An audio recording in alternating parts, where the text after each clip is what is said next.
A Ukrainian and two Russians meet. The events from that point on were an example of the tactics used by both sides and the fighting in the Pokrovsk region in eastern Ukraine. Russian soldiers entered Ukrainian territory. Some were ambushed under enemy fire and forced to flee. Others engaged in combat, with the opponents taking control of more and more areas on the way to the city. And this led to the meeting of these three, deciding their fates.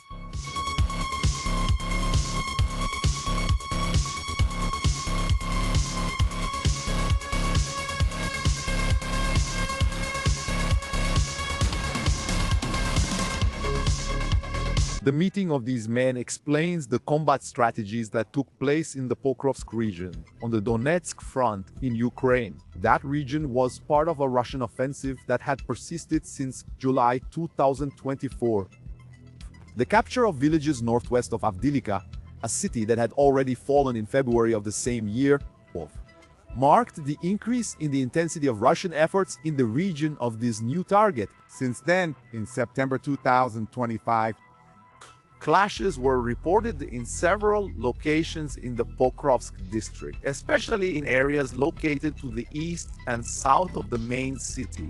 The Russians deployed several units to the fight, including the 30th and 35th Motorized Rifle Brigades, the 15th Motorized Rifle Brigade, and the 50th Mountain Motorized Rifle Brigade. Of course, there were many others, including a force of 110,000 men being prepared for a new offensive against the city. At the same time that this Ukrainian and these two Russians met, such a mass of gathered soldiers had several reasons. One was the fact that the Russians had been advancing for months in the region, taking territory toward Pokrovsk until the initial offensive lost momentum on the outskirts of the city. The alternative was to gain ground, an alternative for neither. It wasn't as easy as it seemed. One of the Russians' plans was to locate the Ukrainian defenses and launch drones to force the entrenched soldiers out of their hideouts or kill them inside. The explosion filled the hole where the soldiers were squeezed in with shrapnel. With the defenders hiding, the Russian soldiers managed to get closer. Almost with his feet on top of a Ukrainian corpse, the Russian fired his rifle. The grenade throw put the explosive at the bottom of the hideout. The drones kept entering the shelter where the last defenders were trying to survive the continuous explosions. The Russian conquest meant one more trench, where they would station their men, and through which the assault squads could pass to capture new positions.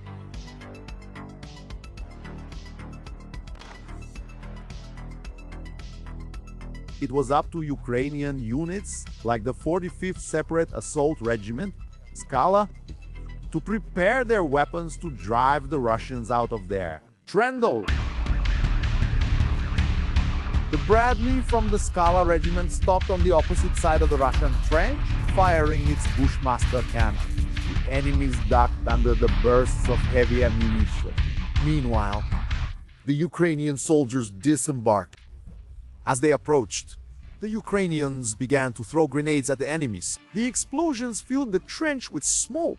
A brave Russian came out of the ditches with a rifle, firing in the direction of the Ukrainians. When he received return fire, he went back to the smoke and dust, where his compatriots were hiding. The grenades kept exploding on both sides.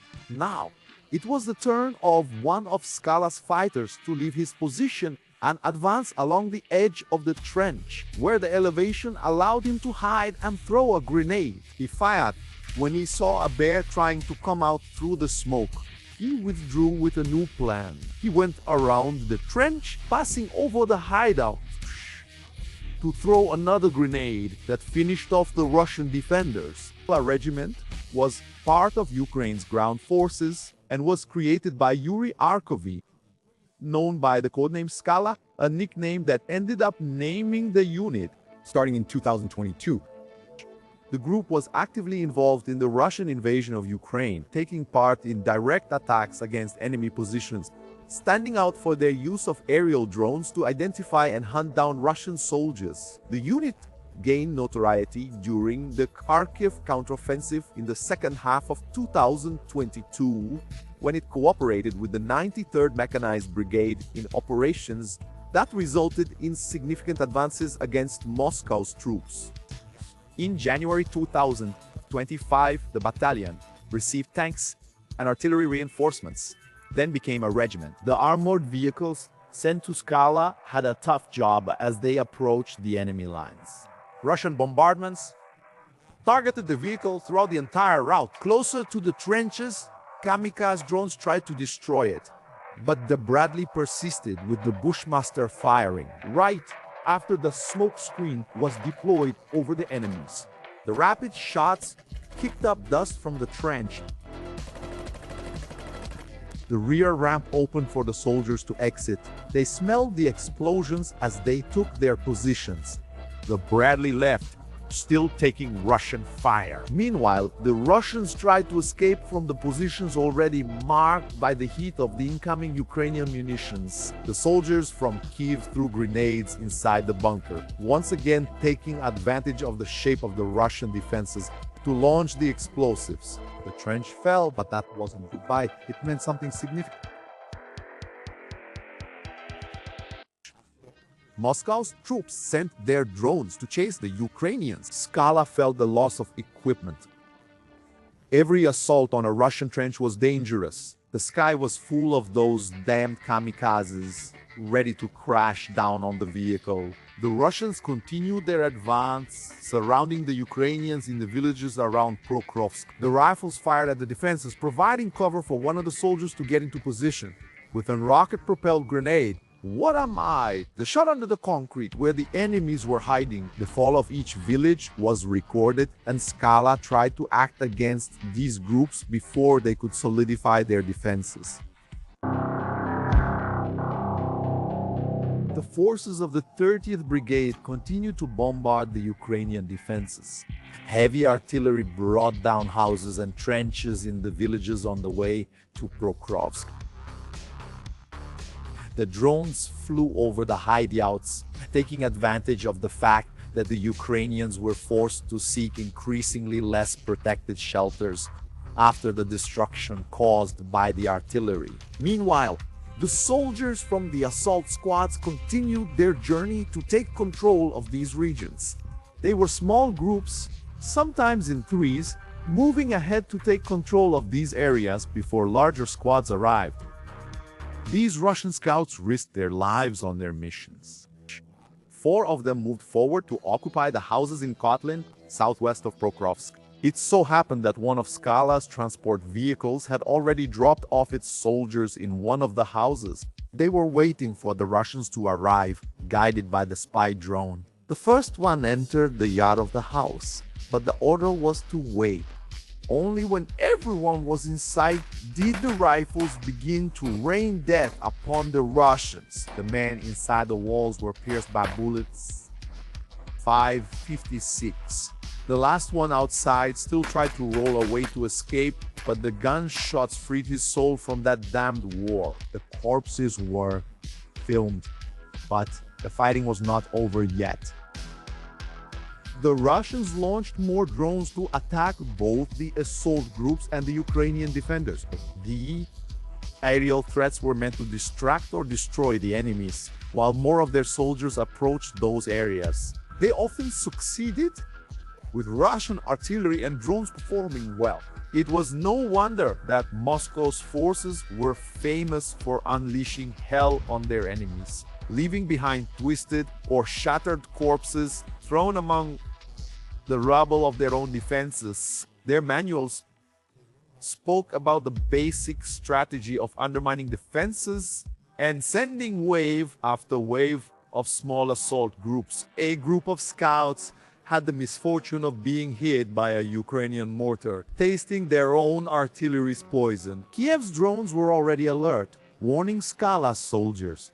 The explosion didn't kill the Russians immediately. The shooting started. Grenades were thrown at the 3 wounded men. Finally, One of them decided to surrender, raising his hands and struggling to reach the enemies while still bleeding. The other two were left lying in pieces, their corpses still warm when filmed by the drone. The larger group following behind missed the warning about the danger. Many of these Russians were moving around without direct communication with each other. That's why the mortars kept falling on those two unsuspecting soldiers. Bradley, from the Skala Regiment, showed up later to finish the job with the Bushmaster cannon. The direct impact of the 25 mm ammunition from the weapon on those soldiers was capable of partially or even completely disintegrating the area hit with almost immediate death. Some of those soldiers, separated from their groups, still tried to escape, shooting back to slow down the Ukrainians.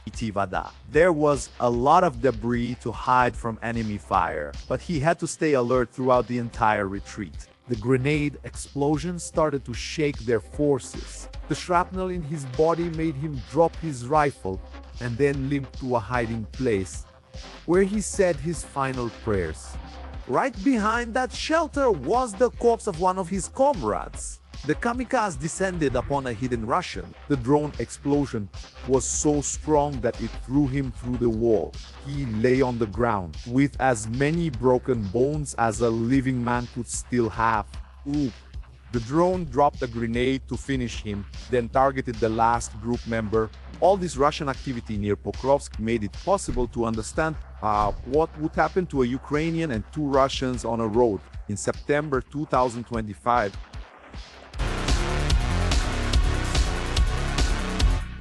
The Ukrainians were moving into their positions when the bomber drones started dropping munitions.